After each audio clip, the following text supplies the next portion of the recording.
إن الحمد لله نحمده ونستعينه ونستغفره ونعوذ بالله من شرور أنفسنا ومن سيئات أعمالنا من يهده الله فلا مضل له ومن يضلل فلا هادي له وأشهد أن لا إله إلا الله وحده لا شريك له وأشهد أن محمدا عبده ورسوله أما بعد فإن خير الحديث كتاب الله وخير الهدي هدي محمد صلى الله عليه وسلم وشر الأمور محدثاتها وكل محدثة بدعة وكل بدعة ضلالة وكل ضلالة في النار. أعوذ بالله السميع العليم من الشيطان الرجيم. بسم الله الرحمن الرحيم. يا أيها الذين آمنوا اتقوا الله حق تقاته ولا تموتن إلا وأنتم مسلمون. يا أيها الناس اتقوا ربكم الذي خلقكم من نفس واحدة وخلق منها زوجها وبث منهما رجالا كثيرا ونساء واتقوا الله الذي تساءلون به والأرحام إن الله كان عليكم رقيبا. يا أيها الذين آمنوا اتقوا الله وقولوا قولا سديدا يصلح لكم أعمالكم ويغفر لكم ذنوبكم ومن يطع الله ورسوله فقد فاز فوزا عظيما. وقال يا أيها الذين آمنوا اتقوا الله وابتغوا إليه الوسيلة وجاهدوا في سبيله لعلكم تفلحون. وقال أولئك الذين يدعون يبتغون إلى ربهم الوسيلة أيهم أقرب ويرجون رحمته ويخافون عذابه إن عذاب ربك كان محظورا. تمام قسم کی تعریفات اللہ رب العالمین وحدہ لا شریک للہ زیبا ہیں، جو ساری کائنات کا تنہا خالق و مالک ہے، اور بے شمار درود و سلام ہو اللہ کے آخری نبی جناب کریم محمد رسول اللہ صلی اللہ علیہ وسلم کی ذات مقدسہ پر۔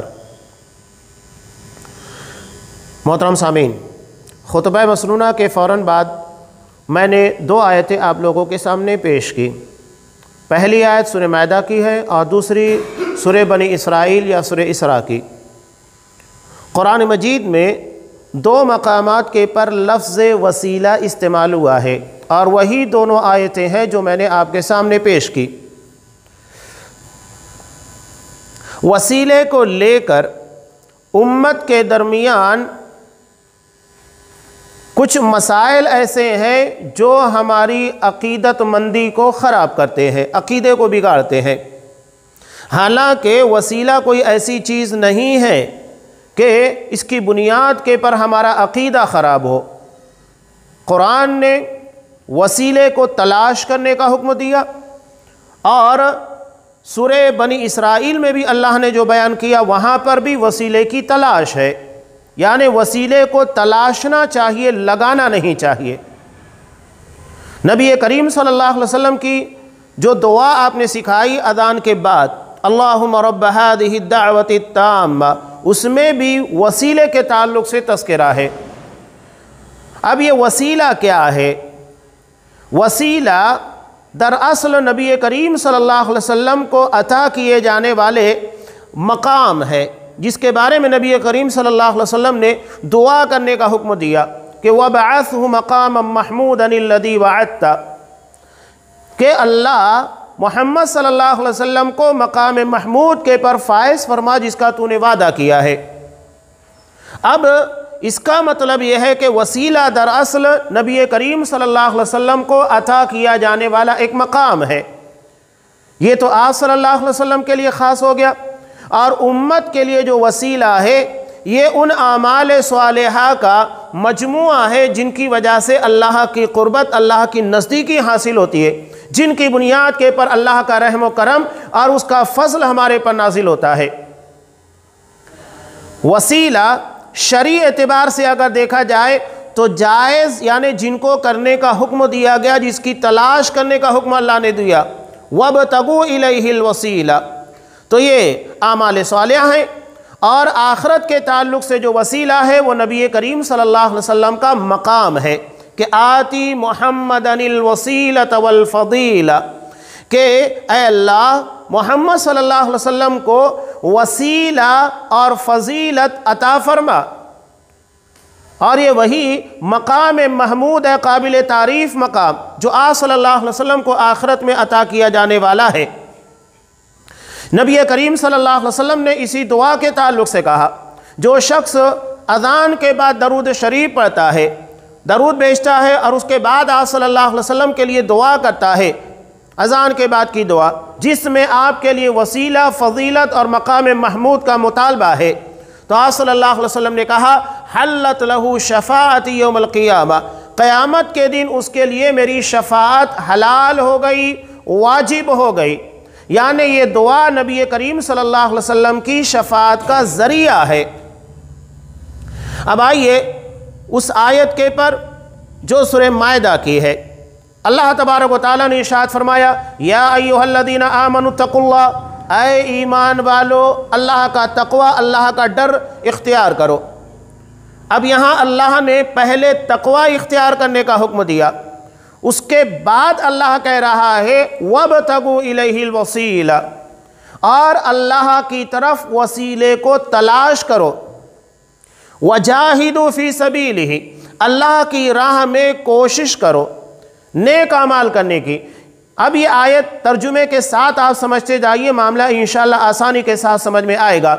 لَعَلَّكُمْ تُفْلِحُونَ، تاکہ تم کامیاب ہو۔ اللہ نے سب سے پہلی چیز جو بیان کی، ایمان والوں کو خطاب کیا، اے ایمان والو اللہ کا تقوی اختیار کرو، متقی بنو، اپنے آپ کو متقی بنانے کی کوشش کرو۔ اور اس کے بعد تقوی کا راستہ یہ ہے کہ ہم وسیلے کو تلاش کریں۔ سوال یہ پیدا ہوتا ہے کہ اللہ نے ہم کو حکم دیا کہ اللہ کے بندوں متقی بن جاؤ، تو سوال یہ پیدا ہوتا ہے کہ ہم متقی کیسے بنیں، کیسے اپنے آپ کو بچانے کی کوشش کریں جہنم کے عذاب سے، اللہ کی ناراضگی سے۔ تو اللہ نے اسی کا راستہ بتایا، وَابْتَغُوا إِلَيْهِ الْوَسِيلَةَ، اللہ کی طرف وسیلے کو تلاش کرو۔ یعنی تقوی وسیلے کو تلاش کرنے کی وجہ سے حاصل ہوگا، جب ہم ایسے اعمال کے کرنے کی کوشش کریں گے جس سے اللہ کی قربت حاصل ہوتی ہے۔ اسی لیے اللہ نے آگے حکم دیا، یہ وسیلہ وہ چیز ہے جو اللہ کے راستے میں مجاہدہ کرنے، کوشش کرنے کی بنیاد کے پر حاصل ہوتا ہے۔ وَجَاهِدُوا فِي سَبِيلِهِ، جب ہم اللہ کی راہ میں کوششیں کریں گے تو نتیجہ کیا ہوگا؟ لَعَلَّكُمْ تُفْلِحُونَ، امید ہے کہ تم کامیاب ہو جاؤ، یعنی یہ کامیابی کا راستہ ہے۔ اب اس آیت میں جو وسیلے کے تعلق سے بیان کیا گیا ہے کہ وسیلے کو تلاش کرو، وسیلہ جائز اور شرعی شکل میں تین طریقے کا ہے۔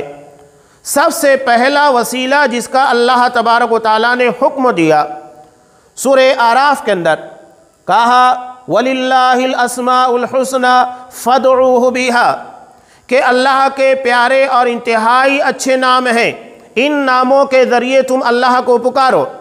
اب اللہ نے خود حکم دیا کہ اللہ کے نام کا وسیلہ لگانا چاہیے۔ اب اگر ہمیں اللہ تبارک و تعالیٰ سے رحم و کرم کی امید کرنا ہے کہ اللہ تو میرے پر رحم فرما، تو پھر آپ اللہ کے رحمان ہونے کا، اللہ کے رحیم ہونے کا وسیلہ لگائیے۔ اب یہاں یہ بات بھی جاننا ضروری ہے کہ اگر ہمیں اللہ کی رحمت کا، اس کے رحیم و کریم ہونے کا علم نہیں، ہم اس کے بارے میں نہیں جانتے، تو کیسے ہم اللہ سے ویسا وسیلہ لگا سکتے ہیں جیسا کہ ہمیں حکم دیا جا رہا ہے؟ لہذا جب ہم اللہ کی رحمت کا مطالبہ کر رہے ہیں، اللہ سے رحم و کرم کی امید لگائے ہوئے ہیں، تو اس کے لیے اللہ کے رحم و کرم کی وسعتوں کا علم ہونا چاہیے کہ اللہ کتنا رحیم ہے، کتنا بخشنے والا، کتنا رحم کرنے والا، اور ہم اس کی رحمت کے کس قدر محتاج ہیں۔ ہماری زندگی کا کوئی مرحلہ اللہ کی رحمت کے بغیر طے نہیں ہو سکتا۔ ہم مسجد کے اندر داخل ہوتے ہیں، سب سے پہلے داخل ہوتے وقت اللہ سے دعا مانگتے ہیں، اللہم افتح لی ابواب رحمتی، اے اللہ تو میرے لیے اپنی رحمت کے دروازے کھول دے۔ یہاں پر بھی رحمت کو طلب کیا جا رہا ہے۔ جگہ جگہ دعاؤں کے اندر اللہ کی رحمت کا مطالبہ کیا جاتا ہے۔ حضرت آدم علیہ السلام، ان کی مشہور دعا، انہوں نے جب اللہ کے حکم کی نافرمانی کی، اللہ کے حکم کے مطابق کام نہیں کیا، بلکہ جس درخت سے منع کیا گیا تھا اس کا پھل کھا لیا، تو توبہ کے لیے جو ان کو دعا عطا کی گئی، وہ دعا کون سی تھی؟ ربنا ظلمنا انفسنا، کہ اے ہمارے پروردگار، ہم نے ہمارے نفس کے پر، اپنے آپ کے پر ظلم کیا ہے۔ اعتراف خطا کہ اللہ ہم سے غلطی ہوئی، جب تک آپ اعتراف نہیں کریں گے تو اپنے گناہ کے بارے میں معافی کہاں سے مانگیں گے؟ تو پہلا اسٹیپ ہوتا ہے اللہ سے اپنے گناہ کے تعلق سے معافی مانگتے ہوئے اعتراف کرنا، اللہ مجھ سے خطا ہوئی، غلطی ہوئی۔ وَإِن لَّمْ تَغْفِرْ لَنَا وَتَرْحَمْنَا، اگر تو ہمیں بخش نہیں دے گا، ہمارے گناہ کو نہیں معاف کرے گا اور ہمارے پر رحم نہیں کرے گا، یہاں پر بھی دیکھیے کہ اللہ کے رحم کا مطالبہ ہے۔ تو وَإِن لَّمْ تَغْفِرْ لَنَا وَتَرْحَمْنَا لَنَكُونَنَّ مِنَ الْخَاسِرِينَ، ہم نقصان اٹھانے والے ہو جائیں گے۔ تو اللہ کے رحم و کرم کا علم ہونا چاہیے کہ بغیر رحمت کے ہماری زندگی کی سانس نہیں چل سکتی، بغیر رحمت کے اللہ تبارک و تعالیٰ کی ہم اپنی زندگی میں سکون نہیں حاصل کر سکتے۔ ہر چیز اللہ کے رحم و کرم کے پر منحصر ہے۔ جب بندے کو رحم کا احتیاج ہوگا کہ ہاں ہم اتنے محتاج ہیں رحم کے، مثال کے طور پر پانی، ہوا، کھانے کے لیے اور زندگی گزارنے کے لیے غذا، ہم کو پتا ہے کہ ہمارے لیے کتنی ضروری ہے، تبھی تو ہم اس کے لیے اتنی کوشش کرتے ہیں، تگ و دو کرتے ہیں، دن بھر میں 8 گھنٹہ 10 گھنٹہ 12 گھنٹہ محنت کرتے ہیں تاکہ ہم اپنی جسمانی ضرورت کا خیال کر سکیں اور اس کے لیے اتنی جمع پونجی رکھ سکیں کہ آسانی کے ساتھ ہماری جسمانی ضرورتیں پوری ہو سکیں۔ یہ تو ہمارے جسم کی ضرورت ہے، ہماری روح کی ضرورت اس سے کہیں زیادہ اہم ہے، اور وہ ہے اللہ کی رحمت۔ اللہ اگر ناراض ہو جائے، اپنے رحم و کرم سے ہمیں محروم کر دے، تو پھر ہمیں نہ تو دنیا میں کھانے کے لیے کچھ مل سکتا ہے اور نہ ہماری جسمانی ضرورتیں پوری ہو سکتی ہیں اور نہ دل کو سکون مل سکتا ہے۔ تو میرے بتانے کا مقصد یہ تھا، اللہ نے ہمیں حکم دیا اللہ کے ناموں کے ذریعے اللہ کو پکارا جائے۔ جب ہمیں اللہ سے اپنے گناہوں کو بخشوانا ہے تو اللہ کے سامنے ہمیں کس نام کے ذریعے اللہ کو پکارنا ہوگا کہ اللہ تو غفور ہے۔ غفور کا مطلب بہت گناہوں کو بخشنے والا۔ اللہ تو غفار ہے، بہت اپنے بندوں کے گناہوں کو معاف کرتا ہے اور بندوں کے گناہوں کو بخش دیتا ہے۔ تو اللہ کے ان ناموں کے ذریعے جب ہمیں اللہ سے رزق کی ضرورت ہے تو ہم اللہ کے اس نام کا استعمال کریں جس میں رزاقیت کا تذکرہ ہے کہ اللہ تو رزاق ہے، تو ہی رزق عطا کرنے والا ہے۔ تو اللہ کے ان ناموں کے بارے میں علم حاصل کیا جائے، اور جب ضرورت ہو، جس طرح کی دعا ہو، وہاں پر اللہ کے اسی صفت کو استعمال کرتے ہوئے دعا کرنا چاہیے۔ یہ اللہ کا حکم ہے، اس لیے کہ اللہ اپنی صفت کے مطابق مظاہرہ کرتا ہے۔ اللہ کی صفت علیم ہے، یعنی وہ جاننے والا ہے، تو اس کا مطلب یہ ہے کہ اللہ تمام چیزوں کو جانتا ہے، تبھی اس کی صفت علیم ہے۔ اگر وہ نہیں جانتا تو اللہ کی صفت علیم کیسے ہوتی؟ تو اللہ کی جو صفات ہیں، خوبیاں ہیں، اس کا علم حاصل کرنا ضروری ہے، اور یہ عقیدے کا باب ہے، اور یہ چیز سب سے اہم ترین علموں میں سے ہے کہ ہم اللہ کی صفات کے بارے میں علم حاصل کریں۔ اس کے بعد دوسرا اور جائز وسیلہ جو استعمال کرنا چاہیے وہ نیک اعمال کا وسیلہ ہے، اعمال صالحہ، جس کے بارے میں بندے کو امید ہوتی ہے کہ میں نے یہ جو عمل کیا ہے وہ صرف اللہ کے لیے کیا تھا، اور اس کے وسیلے سے ہم اپنی دنیاوی مشکلات، پریشانیاں یا اللہ کی طرف سے خیر و برکات کی امید رکھ سکتے ہیں، کرنا چاہیے۔ اس کی ایک واضح دلیل آپ بارہا سنتے رہتے ہیں، حدیث غار۔ نبی کریم صلی اللہ علیہ وسلم نے بنی اسرائیل کے 3 لوگوں کا تذکرہ کیا کہ یہ 3 لوگ بارش نازل ہونے کے بعد بارش سے بچنے کے لیے ایک غار میں جا کر پناہ لے لیے۔ اب ہوا یوں کہ اللہ کی طرف سے ایک چٹان آئی اور غار کے دہانے کے پر آ کر گر گئی، غار بند ہو گیا۔ اب یہ تینوں باہر نہیں نکل سکتے تھے۔ اب ان تینوں نے آپس میں مشورہ کیا۔ مشورہ یہ کیا کہ ہم لوگ اللہ تبارک و تعالیٰ کے بارگاہ میں دعا کرتے ہیں۔ اللہ خود کہتا ہے اَمَّن يُجِيبُ الْمُضْطَرَّ إِذَا دَعَاهُ وَيَكْشِفُ السُّوءَ، کہ کون ہے جو پریشان حال کی دعا کو سنتا ہے۔ انسان جب پریشان ہوتا ہے تو دل لگا کر دعائیں مانگتا ہے۔ آپ اچھے طریقے سے جانتے ہیں ہماری زندگی کے اندر جتنی مشکلات آئیں گی، پریشانی آئے گی، اتنا دل لگا کر ہم اللہ کے سامنے گڑگڑائیں گے۔ یہی تو ہمارے محتاج ہونے اور اللہ کے غنی اور بے نیاز ہونے کی دلیل ہے۔ بندہ اللہ کے سامنے آئے، مانگے، اللہ چاہتا ہے کہ میرا بندہ مجھ سے مانگے، میں غنی ہوں، میں ہی اپنے بندوں کو عطا کرنے والا ہوں۔ وہ کہتا ہے یا ایھا الناس انتم الفقراء الی اللہ لوگو تم سب کے سب اللہ کے در کے محتاج و بھکاری ہو، واللہ هو الغنی الحمید، اور اللہ غنی ہے، مالدار ہے، لائق تعریف ہے۔ تو اللہ کے سامنے ان لوگوں نے اپنے نیک عمل کا وسیلہ لگایا۔ ایک شخص نے کہا کہ اللہ سے دعا مانگتے ہوئے انتہائی عاجزی کے ساتھ، انکساری کے ساتھ، دعا کوئی رسم نہیں ہے جیسا کہ ہم لوگوں کو دیکھتے ہیں عام طور سے نماز کے بعد اجتماعی جو دعا کی جاتی ہے وہ تو ثابت ہی نہیں ہے کہ آپ صلی اللہ علیہ وسلم مانگتے تھے، وہ بدعت ہے۔ اور دیگر مواقع کے پر بھی لوگ کیا کرتے ہیں، دعا مانگتے ہوئے ایسے دعا مانگتے ہیں کہ لگتا ہے کہ بس ایک رسم پوری کر رہے ہیں۔ نہیں، دعا عبادت ہے، اور عبادت دل لگا کر کی جاتی ہے، بہت ہی اللہ کی طرف عاجزی اور انکساری کا اظہار کرتے ہوئے۔ یہ نہیں کہ آپ دعا مانگ رہے ہیں آپ کا دھیان کدھر بھی ہے، کہ آپ نماز پڑھتے ہوئے اپنا دھیان کدھر بھی رکھیں گے تو نماز ہوگی، نہیں۔ تو ایسے ہی دعا عبادت ہے، اور یہ عبادت دل لگا کر ہونی چاہیے۔ نبی کریم صلی اللہ علیہ وسلم نے دعا کے تعلق سے کہا ادعوا اللہ وانتم موقنون بالاجابہ، تم اللہ سے دعا مانگو اس حالت میں کہ تمہیں اپنی دعا کے قبول ہونے کا پورا یقین ہونا چاہیے۔ اور اللہ نہیں دعا سنے گا تو کون سنے گا؟ اللہ اگر ہماری مرادوں کو نہیں پورا کرے گا تو کون پورا کرے گا؟ جب اللہ ہی سب کچھ کرنے والا ہے تو پھر ہمیں پورا یقین اور اعتماد کے ساتھ اللہ سے دعا مانگنی چاہیے۔ انہوں نے دعا مانگی۔ ایک نے کہا اپنے والدین کا تذکرہ کیا، مجھے اپنے والدین سے بڑی محبت تھی اور ہر کسی کو ہوتی ہے، اور وہ احترام بھی کرتا تھا۔ وہ کہنے لگا کہ ایک مرتبہ میں اپنی بکریوں کو چراتے ہوئے کچھ آگے نکل گیا، گھر لوٹنے میں تاخیر ہو گئی۔ میرے ماں باپ میرے آنے کے انتظار میں کہ بچہ آئے گا، بکریاں آئیں گی، دودھ دوہیں گے، اس کے بعد پی کر ہم سو جائیں گے۔ انتظار کرتے کرتے ہوئے میرے ماں باپ سو گئے۔ اب میں آیا، تاخیر ہو گئی، تو میں دودھ کا پیالہ لے کر اپنے ماں باپ کے پاس کھڑا رہا، انہیں بیدار نہیں کیا کہ کہیں ان کی نیند میں خلل واقع نہ ہو جائے۔ حالانکہ میرے بچے میرے پیر کے قریب بلبلا رہے تھے، گڑ گڑا رہے تھے، لیکن میں نے اپنے ماں باپ کے پر اپنے بچوں کو ترجیح نہیں دی۔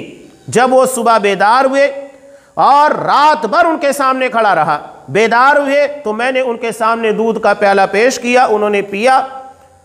اب اس کے بعد وہ اللہ سے دعا مانگتا ہے۔ دعا کیا مانگتا ہے؟ اللہم ان کنت فعلت ذالک ابتغاء وجہک ففرج عنا ما نحن فیہ من ہذہ الصخرہ، کہ اللہ اگر یہ کام میں نے صرف تیری رضا کے لیے کیا، تو جانتا ہے کہ یہ کام میں نے تیرے لیے کیا یا کسی اور کے لیے۔ اب وہاں تو ریاکاری کا سوال ہی نہیں ہوتا ہے کہ بندہ گھر میں ہے، ریاکاری کس کے سامنے کرے گا؟ اس کا مطلب ہے کہ عمل میں اخلاص ہونا چاہیے، اور وہی اخلاص ہمارے لیے طاقت بنتا ہے، اللہ کے ہاں قبولیت کی وجہ بنتا ہے۔ تو اللہ نے اس کی دعا کو قبول کیا، اس نے اپنے نیک عمل کا وسیلہ اللہ کی بارگاہ میں لگایا۔ اللہ نے چٹان کو تھوڑا سا ہٹا دیا، لیکن وہ اتنی نہیں ہٹی کہ اس کی وجہ سے وہ باہر نکل جائے۔ اس کے بعد دوسرے شخصوں نے دعا کی کہ اللہ میرے پاس ایک مزدور آیا، اس نے مزدوری کی، لیکن اپنی مزدوری لیے بغیر وہ چلا گیا۔ اب میں نے اس کی مزدوری کو تجارت میں لگا دیا، اور اس سے میں نے جانور لے لیے۔ اب وہ جانور بڑھتے بڑھتے پورے ایک ریوڑ کی شکل میں ہو گئے، اتنے جانور بن گئے اس ایک جانور سے۔ اب کافی دنوں کے بعد وہ بندہ میرے پاس آیا اور کہنے لگا کہ اللہ کے بندے، میں نے تیرے یہاں پر مزدوری کی تھی، وہ مزدوری میں نے نہیں لی تھی، وہ مجھے دے دے۔ تو میں نے کہا کہ جتنے جانور تیری نظروں کے سامنے ہیں یہ سب تیرے ہیں، تیری مزدوری کے ہیں۔ وہ کہنے لگا کہ اللہ کے بندے مذاق مت کر، مجھے میری مزدوری دے۔ کہا کہ نہیں، یہ سب تمہارا ہی ہے، میں نے تمہاری مزدوری کو تجارت میں لگا دیا، اور تجارت کی وجہ سے اللہ نے برکت دی، اور یہ جانور بڑھتے بڑھتے پورے ایک ریوڑ کی شکل میں آ گئے۔ تو وہ اپنے سارے جانور لے کر چلا گیا۔ اب اس نے بھی اللہ سے یہی دعا مانگی، اللہم ان کنت فعلت ذلک ابتغاء وجہک ففرج عنا ما نحن فیہ من ہذہ الصخرہ، اللہ اگر یہ کام میں نے صرف تیری رضا کے لیے کیا، تیرے علاوہ کسی اور کو خوش کرنا مقصود نہیں تھا، تو اللہ اس مصیبت سے ہم کو نجات دے۔ تو اللہ نے اس چٹان کو اور ہٹا دیا، لیکن اتنی نہیں ہٹی کہ وہ لوگ باہر نکل جاتے۔ اب ایک تیسرے شخصوں نے دعا مانگی کہ اللہ میری ایک چچا زاد بہن تھی جس کے پر میں فدا تھا، لیکن وہ ناجائز طریقے سے خواہشات کو پورا کرنے نہیں دے رہی تھی۔ ایک مرتبہ دشکال کا قحط سالی کا زمانہ تھا، وہ میرے پاس کچھ درہم قرضوں کے طور پر مانگنے آئی، مجبور تھی، تو میں نے اس کی مجبوری کا فائدہ اٹھاتے ہوئے کہا کہ ٹھیک ہے، تو جتنا مانگ رہی ہے میں تجھے دے دوں گا، لیکن اس کے بدلے میں تجھے میری خواہش کو پورا کرنا ہوگا۔ وہ مجبور تھی، وہ تیار ہو گئی، لیکن جب میں قریب تھا کہ اس سے ناجائز طور پر اپنی جسمانی خواہش کو پورا کرتا، تو اس نے کہا کہ اللہ کے بندے، اللہ سے ڈر اور بندھن کو ناجائز طور کے پر نہ کھول۔ تو اللہ، میں ڈر گیا اور میں نے جو قرض اس کو دیا تھا وہ بھی معاف کر دیا اور اس گناہ سے بھی باز آ گیا۔ اس کے بعد وہ دعا مانگتا ہے، اللہم ان کنت فعلت ذلک ابتغاء وجہک ففرج عنا ما نحن فیہ من هذه الصخرہ۔ اللہ، اگر یہ کام میں نے صرف تیری رضا کے لیے کہ اللہ تو خوش ہو جائے، تیرے ڈر کی وجہ سے میں نے اس گناہ کو ترک کیا ہے، تو اللہ اس مصیبت سے ہمیں نجات دے۔ اللہ نے اس چٹان کو اور ہٹا دیا اور اس کے بعد وہ تینوں باہر نکل گئے۔ اس حدیث کے پیش کرنے کا میرا مقصد تھا، جو بخاری مسلم دونوں کے اندر ہے، کہ نیک عمل کا وسیلہ، یعنی جو نیک عمل دنیا میں ہم کرتے ہیں اس کو وسیلے کے طور پر اللہ کے یہاں پر استعمال کر سکتے ہیں۔ دعا میں ہم اس کا حوالہ دے سکتے ہیں کہ اللہ، یہ کام اگر میں نے تیرے لیے کیا ہے، اس کے بدلے میں دنیا کی کوئی مصیبت جو ہم ہٹانا چاہتے ہیں یا دنیا میں خیر و برکت کا مطالبہ کرنا چاہتے ہیں تو ہم کر سکتے ہیں۔ تیسری شکل جائز وسیلے کی، تیسری شکل کیا ہے کہ کسی زندہ نیک انسان سے دعا کی درخواست کرنا۔ بخاری وغیرہ میں منقول ہے کہ ایک صحابی آئے اور نبی کریم صلی اللہ علیہ وسلم خطبہ دے رہے تھے، کہا کہ اللہ کے رسول، راستے بند ہو چکے ہیں اور ساری تجارت ٹھپ پڑ چکی ہے، اس لیے کہ بارش ہی نہیں ہے، تو ساری تجارتیں بھی ٹھپ پڑ چکی ہیں، آپ اللہ سے دعا کیجئے کہ اللہ ہم کو بارش دے۔ چنانچہ آپ صلی اللہ علیہ وسلم ممبر کے اوپر ہی اللہ تبارک و تعالیٰ کے سامنے ہاتھوں کو پھیلا دیا، بارش کی دعا مانگی، اللہ نے خوب بارش برسائی۔ یعنی اس نے آ کر، آپ صلی اللہ علیہ وسلم زندہ تھے، حیات تھے، آپ سے درخواست کی کہ آپ دعا کیجئے اور آپ نے دعا کی۔ یعنی زندہ انسان سے دعا کی درخواست کی جا سکتی ہے۔ آپ کسی بھی نیک زندہ انسان کو کہیے کہ آپ میرے لیے دعا کیجئے، یہ جائز ہے۔ یہ تین جائز شکلیں ہیں۔ پہلا، اللہ کے ناموں کے ذریعے اللہ سے دعا کی جائے کہ اللہ تو غفور ہے لہذا میرے گناہوں کو بخشے دے، اللہ تو رحیم ہے لہذا میرے پر رحم فرما، اللہ تو رزاق ہے اس لیے میرے رزق کے اندر برکت عطا فرما، مجھے کشادہ رزق دے۔ دوسری شکل یہ ہے کہ اپنے نیک اعمال کا وسیلہ اللہ کے یہاں پر لگا کر دنیا کی کسی مصیبت کو رفع کرنے، دور کرنے یا زندگی کی خیر و برکات کے لیے اللہ سے دعا مانگ سکتے ہیں۔ اور تیسری شکل یہ ہے کہ زندہ انسان سے، نیک انسان سے دعا کی درخواست کرنا کہ وہ آپ کے لیے اللہ سے دعا مانگے۔ اب یہ تین شکلیں۔ اب جو لوگوں نے غیر شرعی وسیلے کی شکلیں ہمارے درمیان بنا کر رکھی ہے، جیسا کہ کوئی نبی کریم صلی اللہ علیہ وسلم کے صدقے اور طفیل میں یا تو پھر کسی بزرگوں کی قبروں کے پر جاتا ہے اور اس سے یہ امید لگاتا ہے کہ یہ قبر والا میرے لیے دعا کرے گا، یہ سب کے سب غیر شرعی شکلیں ہیں، بلکہ یہ شرک تک لے کر جاتی ہیں۔ اگر کوئی شخص محمد صلی اللہ علیہ وسلم کے بارے میں آج یہ امید کرتا ہے، عقیدہ رکھتا ہے کہ میں اگر آپ صلی اللہ علیہ وسلم کے صدقے طفیل، آپ کے جاہ مرتبے میں اللہ سے دعا مانگوں گا تو اللہ میری دعا کو قبول کرے گا، نہیں اگر آپ کا وسیلہ نہیں لگاتا ہوں تو اللہ میری دعا قبول نہیں کرے گا، تو یہ کھلا کھلا شرک ہے۔ یہ کوئی معمولی بات نہیں ہے۔ آپ جتنی قرآن و حدیث کی دعائیں اٹھا کر دیکھیے، کہیں پر بھی آپ کو کسی کے صدقے طفیل میں دعا مانگنے کا حکم نہیں ہے، کوئی دعا آپ کو ایسی نہیں ملے گی۔ بعض لوگ ایک شبہ پیش کرتے ہیں، یہاں ایک بات اور بھی ہے کہ احناف، خاص طور سے آپ کو نظر آئے گا کہ یہ لوگ جب بھی دعائیں مانگتے ہیں تو خصوصی طور کے پر محمد صلی اللہ علیہ وسلم کے صدقے طفیل میں اور جہاں مرتبے میں اس دعا کو قبول فرما، آخر میں وہی بات آتی ہے۔ لوگ معمولی چیزیں سمجھتے ہیں، معمولی بات نہیں ہے۔ عقیدہ بنیاد ہے، اسی کی بنیاد کے پر اللہ کے یہاں پر صحیح اور غلط، جنت و جہنم کے فیصلے ہونے والے ہیں۔ ہم سمجھتے ہیں کہ معمولی بات ہے۔ کوئی تبلیغی جماعت کا بندہ آپ کو ایسا نظر نہیں آئے گا کہ بغیر صدقے طفیل میں نبی کے جاہ مرتبے میں دعا مانگے، مانگتا ہے، لازم ہے، جب کہ یہ کھلا کھلا شرک ہے۔ اور شرکوں کے بارے میں اللہ نے صاف کہا، ان اللہ لا یغفر ان یشرک بہ، اللہ شرکوں کو معاف نہیں کرے گا۔ یہ چھوٹی بات سمجھتے ہیں ہم، بہت بڑی بات ہے۔ عقیدہ بگڑ گیا تو سارے معاملات بگڑ گئے، اور اسی بنیاد پر کسی کے صحیح اور غلط ہونے کی پہچان ہوتی ہے۔ علامہ ابن ابی العز رحمہ اللہ جو ایک حنفی عالم ہے، اب یہاں جو احناف ہیں، اب اس میں بھی بہت ساری جماعتیں، کوئی دیوبندی بن گیا، کوئی تبلیغی جماعت کا بن گیا، اور بہت کوئی حیاتی، کوئی مماتی، عجیب بہت سارے فرقے بن گئے۔ حالانکہ احناف اپنے عقیدے کے اعتبار سے اگر قرآن و حدیث کی روشنی میں دیکھا جائے، ان کے علماء متقدمین کو دیکھا جائے، تو یہاں ہمیں عقیدے کی خرابیاں اکا دکا نظر آتی ہیں، ورنہ عمومی طور کے پر آپ کو شرک یہ سب چیزیں نہیں ملے گی۔ یہ حقیقت میں حنفی ہیں۔ بعد میں جو بہت ساری چیزیں دیوبندیت، تبلیغی جماعت کے نام کے پر آئی تو شرک کی بھرمار ہو گئی، حنفیت اس کے اوپر ہے۔ تو علامہ ابن ابی العز رحمہ اللہ جو ایک حنفی عالم علامہ ابن تیمیہ رحمۃ اللہ علیہ کے شاگرد ہیں، یہ عقیدۃ الطحاویہ کی شرح کرتے ہیں۔ کتاب لکھنے والے حنفی عالم عقیدۃ طحاویہ، اس کے بعد اس کی شرح کرنے والے وہ بھی حنفی عالم علامہ ابن ابی العز حنفی رحمہ اللہ، وہ لکھتے ہیں شرح العقیدۃ الطحاویہ میں امام ابو حنیفہ رحمۃ اللہ علیہ کا قول، وہ کہتے ہیں کہ اگر کوئی شخص اپنی دعا میں محمد صلی اللہ علیہ وسلم کا جاہ، مرتبہ، صدقہ، طفیل جو بھی لگاتا ہے تو یہ حرام ہے۔ یہ حنفی کو نہیں پتا کہ ان کے امام صاحب کیا کہہ رہے ہیں، اور یہ حنفی کتاب میں لکھا ہوا ہے، کوئی باہر کی کتاب میں نہیں۔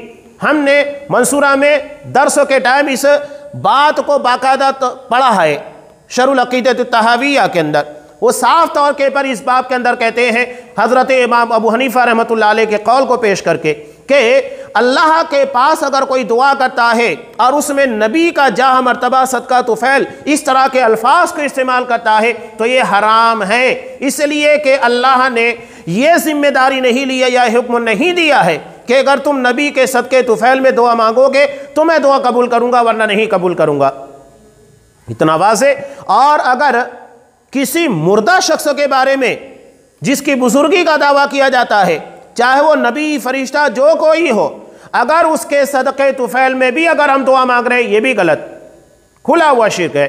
کسی قبر والے کے پر جائیے، یا قبروں میں موجود ہی نہ ہو، صرف نام ہو، بہت سارے تو نام ہیں، قبروں کھود کر آپ دیکھ لیں گے تو وہاں کچھ ہے بھی نہیں۔ اب یہاں ہبلی کی ایک قبروں کے بارے میں بتایا گیا کہ کسی بزرگوں کی قبر تھی، جب ان کو کھودا گیا تو بالکل صحیح سالم باڈی نکلی، اور اسے کپڑے میں لپیٹ کے لوگوں کے درمیان سے نکالا گیا، جبکہ حقیقت یہ ہے کہ جو لوگ وہاں موجود تھے وہ بتاتے ہیں کہ قبروں کے اندر سے صرف ڈھانچہ نکلا تھا، صرف گمراہ کرنے کے لیے لوگوں کو اس کے پر کپڑا لپیٹ کر وہاں سے ہٹا دیا گیا۔ اگر چلیے مان لیتے ہیں کہ اس کی باڈی صحیح سلامت تھی، تو دنیا میں تو فرعون کی بھی باڈی صحیح سلامت ہے، تو کیا وہ بزرگ بن گیا؟ کسی کی بزرگی کے لیے لازم نہیں ہے کہ اس کی باڈی صحیح سلامت ہو، اس کا عقیدہ صحیح سلامت ہونا چاہیے، اس کا منہج درست ہونا چاہیے، کتاب و سنت کے پر چلنے والا ہونا چاہیے۔ ہمیں دلائل سے منواؤ، اس طرح کے جھوٹے واقعات کے ذریعے مت منواؤ، یہ صرف لوگوں کو گمراہ کرنے کے طریقے ہیں۔ منصورہ کے اندر ایک بچہ، بڑا پیارا واقعہ ہے اور یہ ہماری عقل کو کھول دینے والا ہے۔ یہ اپنے باپ سے سوال کرنے لگا، کچھ ہی دن کی تعلیم حاصل کرنے کے بعد وہ اپنے والد سے سوال کرتا ہے کہ ابا جی یہ بتائیے، اگر میں اللہ سے دعا مانگتے وقت نبی کا یا کسی کا بھی واسطہ اور وسیلہ لگاؤں گا تو کیا اللہ جتنا مجھ کو دینے والا ہے اس سے زیادہ دے گا؟ تو باپ نے کہا کہ نہیں، جتنا ملنے والا ہے اتنا ہی ملے گا۔ تو بچے نے کہا کہ اچھا یہ بتاؤ، اگر میں نے صدقے طفیل میں دعا نہیں مانگی یا کسی کا وسیلہ نہیں لگایا تو کیا جو ملنے والا ہے وہ نہیں ملے گا یا جتنا ملنے والا ہے اس میں کمی ہوگی؟ کہا کہ نہیں، ایسا تو نہیں ہوگا، جتنا ملنا ہے اتنا ہی ملے گا۔ تو بیٹے نے کہا کہ ابا جان یہ بتاؤ، جب وسیلہ لگانے سے اضافہ نہیں ہوگا اور وسیلہ نہیں لگانے سے کمی نہیں ہوگی تو پھر وسیلہ لگاؤں کیوں؟ کھلی بات ہے، جب اس کے لگانے سے اضافہ نہیں، کچھ بڑھوتری نہیں، اور ہٹا دینے سے کوئی کمی نہیں ہے تو ہم کیوں وسیلہ لگائیں؟ تو یہ وسیلہ دعا میں لگانا، نبی کے صدقے طفیل میں مانگنا، یہ کھلا ہوا شرک ہے۔ اب یہاں لوگ یہ کہتے ہیں، واسطے اور وسیلے کے تعلق سے ایک دلیل پیش کی جاتی ہے میں اس دلیل کو پیش کے اپنی بات کو مکمل کر دیتا ہوں۔ عموماً یہی عقلی مثالیں دی جاتی ہے کہ اگر آپ کو بادشاہ کے پاس جانا ہے کچھ مانگنے کے لیے تو آپ کو وزیر کی ضرورت پیش آئے گی، اس کے واسطے وسیلے کی۔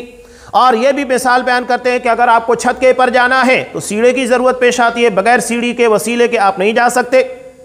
یہ لوگوں کو گمراہ کرنے کے لیے اس طرح کی دنیاوی مثالیں بیان کی جاتی ہیں۔ اب یہ بتائیے، ایک طرف یہ لوگ یہ دعویٰ کرتے ہیں نعوذ باللہ، جو کہ عقیدے کے خلاف ہے، کہ اللہ ہر جگہ موجود ہے۔ ان لوگوں کا دعویٰ ہے جو کہ صحیح نہیں ہے، اللہ عرش کے پر مستوی ہے، اللہ عرش کے پر مستوی ہے۔ قرآن مجید میں وضاحت ہے، صراحت ہے اس بات کی، الرحمن علی العرش استویٰ، رحمان عرش کے پر مستوی ہے، یہ وضاحت ہے قرآن مجید کے اندر۔ اب تمہارے اپنے عقیدے کے مطابق جب اللہ ہر جگہ موجود ہے تو پھر اس میں واسطے وسیلے کی ضرورت کیا؟ اب مثال کے طور پر ایک شخص آپ کے بالکل بازو میں بیٹھا ہوا ہے، اسے آپ کچھ کہنا چاہ رہے ہیں تو ایک دور بیٹھا ہوا شخص اس کو بلا کر کہتے ہیں کہ یہ بات ہے، اس کو کہہ دیں، یہ بات سمجھ میں آئے گی؟ وہ آپ کے بازو میں بیٹھا ہوا ہے، آپ دوسرے کو کہہ رہے ہیں کہ یہ بات اس کو جا کے بول دے، یہ کیا بات ہوئی؟ وہ تمہارے بازو میں ہے، تم دوسروں کو بول رہے ہو کہ نہیں اس کو آ کے بول۔ اب یہاں دیکھیے، یہ جو مثال دی جاتی ہے لوگوں کو شبہے کے اندر ڈالنے کے لیے کہ چھت کے پر چڑھنے کے لیے وسیلے کی ضرورت پیش آتی ہے اور سیڑھی کی اگر سیڑھی نہ ہو۔ اب میں ایک سوال کرتا ہوں کہ آپ چھت کے پر کیوں جانا چاہتے ہیں؟ چھت کے پر کوئی چیز رکھی ہے، اس کو لینا ہے، اگر وہ چیز آپ کو ڈائریکٹ ہاتھوں کے اندر مل رہی ہے تو کیا آپ اس کو چھت کے پر جا کر لیں گے؟ نہیں لیں گے۔ اللہ صاف کہتا ہے دعا کے تعلق سے، تم جہاں کہیں بھی رہو، جس جگہ بھی رہو، اللہ تو حضرت یونس علیہ السلام کی دعا کہاں سنا؟ سمندر کی گہرائی میں مچھلی کے پیٹ کے اندر، وہاں سے انہوں نے اللہ کو دعا کی، اللہ کو پکارا، اپنے گناہ اپنی غلطی کا اعتراف کیا، لا الہ الا انت سبحانک انی کنت من الظالمین، کہ اللہ تیرے سوا کوئی عبادت کے لائق نہیں، میں گنہگار ہوں، میں خطا کار ہوں۔ اللہ نے دعا سنی اور نجات عطا کی۔ جتنے نبیوں نے اللہ سے دعا مانگی، کسی نے کسی کا واسطہ وسیلہ نہیں لگایا۔ اللہ کے رسول صلی اللہ علیہ وسلم نے بھی کبھی کوئی واسطے وسیلے سے دعا نہیں مانگی۔ دعا عبادت ہے اور عبادت توقیفی ہوتی ہے، جیسے جس انداز سے بتایا گیا ہے ویسے ہی کی جائے گی۔ جہاں اجتماعی دعا ہے، مل کر دعا مانگنا ہے، وہاں اجتماعی دعا ہے، جہاں انفرادی ہے وہاں انفرادی ہی رہے گی۔ اب لوگ کہتے ہیں کہ فضیلت کی بات ہے، اکٹھا مانگنے میں کیا حرکت ہے؟ ٹھیک ہے، ایک آسان مثال میں آپ کو دے رہا ہوں۔ سجدے جیسی کوئی عبادت ہے؟ نبی کریم صلی اللہ علیہ وسلم کہتے ہیں، مسلم کی روایت، اقرب ما یکون العبد من ربہ وہو ساجد، بندہ اللہ سے سجدے کی حالت میں سب سے قریب ہوتا ہے، اور ممکن ہے کہ تم دعائیں مانگو اللہ تمہاری دعاؤں کو قبول کرے۔ فاکثر الدعاء، تو سجدے میں زیادہ دعائیں مانگنا چاہیے۔ تو اب یہ بتائیے، ایک رکعت میں کتنے سجدے ہیں؟ 2 سجدے ہیں۔ تو اگر ہم ایک رکعت میں 2 کے بجائے 3 سجدے کریں تو کیا غلط ہے؟ اچھی بات ہے نا، ہم سجدہ ہی کر رہے ہیں، اچھا کام کر رہے ہیں۔ اور اللہ کے رسول نے کہا کہ اللہ کو قریب کرنے والا عمل ہے، سب سے زیادہ قریب ہوتا ہے بندہ اللہ کے جب سجدے کی حالت میں ہوتا ہے۔ تو کیا ہم ایک رکعت میں 2 کے بجائے 3 سجدہ کر سکتے ہیں؟ دنیا کے علماء اور مفتیان کی بات چھوڑ دیجئے، ایک عام آدمی سے اگر سوال کریں گے بولے گا نہیں، کیوں نہیں کر سکتے؟ کہے گا اللہ کے رسول کی سنت نہیں ہے، آپ کا طریقہ نہیں ہے۔ تو معاملہ طریقے کا ہے، فضیلت کا نہیں ہے۔ جب آپ نے ایک رکعت کے اندر 2 سجدہ کیا ہے تو ہم 3 کیوں کریں؟ تو ایسے ہی آپ نے جہاں پر اجتماعی دعا مانگی ہے وہاں ہم انفرادی کیوں مانگے؟ جہاں آپ نے انفرادی اکیلے تنہا دعا کی ہے وہاں پر ہم اجتماعی دعا کیوں مانگے؟ طریقہ اصل ہے، اور اسی کے لیے رسول کو بھیجا جاتا ہے کہ وہ ہمیں عبادت کے طریقے بتائے۔ حضرت ابراہیم، حضرت اسماعیل علیہ السلام نے جب کعبۃ اللہ کی تعمیر کی تو اپنی مرضی سے عبادت نہیں شروع کی، بلکہ اللہ سے دعا مانگی، وَأَرِنَا مَنَاسِكَنَا، کہ اللہ تو ہمیں اپنی عبادت کے طریقے بتا۔ جب اللہ نے طریقہ بتایا تب انہوں نے عبادت کی۔ ایک نبی بھی اپنی مرضی سے اپنے طریقے سے عبادت نہیں کر سکتا جب تک کہ اللہ تبارک و تعالیٰ اسے نہ بتائے۔ تو عبادت توقیفی ہوتی ہے، لوگوں کو سمجھتا نہیں ہے۔ اب انہیں دین کی بنیادی باتیں، عقیدے کے بارے میں، منہج کے بارے میں علم نہیں تو دین کا کیا کام کریں گے؟ یہ بنیاد ہے، جب تک ان چیزوں کے بارے میں علم نہیں ہوگا ہم اپنے دین کو صحیح طور پر نہیں سمجھ پائیں گے۔ میرے کہنے کا مقصد یہ تھا کہ وسیلے کے نام کے پر لوگوں کے درمیان جو گمراہیاں شبہات پھیلائے جاتے ہیں، یہ دراصل لوگوں کو گمراہ کرنے والے طریقے ہیں۔ جائز شکلیں شریعت نے وسیلے کے لیے 3 ہی رکھی ہیں۔ اللہ کے ناموں کے ذریعے اللہ کو پکارا جائے، نیک اعمال کے واسطے وسیلے سے دعا مانگی جائے، کسی زندہ اور نیک انسان سے دعا کی درخواست کی جائے۔ باقی جتنی شکلیں ہیں غلط ہیں، چاہے کسی مردہ کی قبروں کے پر جائیے، یا نبی کے واسطے وسیلے سے، یا کسی بزرگوں کے وسیلے سے، سب کے سب حرام ہیں، غلط ہیں، بلکہ شرک ہیں۔ اس لیے کہ دعا میں اللہ تبارک و تعالیٰ کے سامنے کسی اور کو پیش کیا جا رہا ہے، اس بنیاد کے پر یہ چیزیں حرام ہو جاتی ہیں۔ اللہ تبارک و تعالیٰ سے دعا ہے کہ پروردگار ان طرح کے تمام شبہات سے ہم کو بچنے کی توفیق دے، خالص اسلام کے پر چلنے کی توفیق عنایت فرما، ہر طریقے کے کفریات شرکیات سے ہمارے اعمال کی حفاظت فرما، ہمیں تیرے بتائے ہوئے دین کے صحیح طور طریقوں کو جاننے کی توفیق دے، اور اسی کے پر ہمیں قائم و دائم رکھ، ہر طرح کی گمراہیوں سے حفاظت فرما، جب تک ہمیں دنیا میں رکھ اسلام کے پر رکھ، اور ہمارا خاتمہ ایمان کے پر فرما، آمین۔ بارک اللہ لنا ولکم فی القرآن العظیم ونفعنی وإياكم بالآيات والذكر الحكيم إنه تعالى جواد كريم ملك رؤوف رحيم۔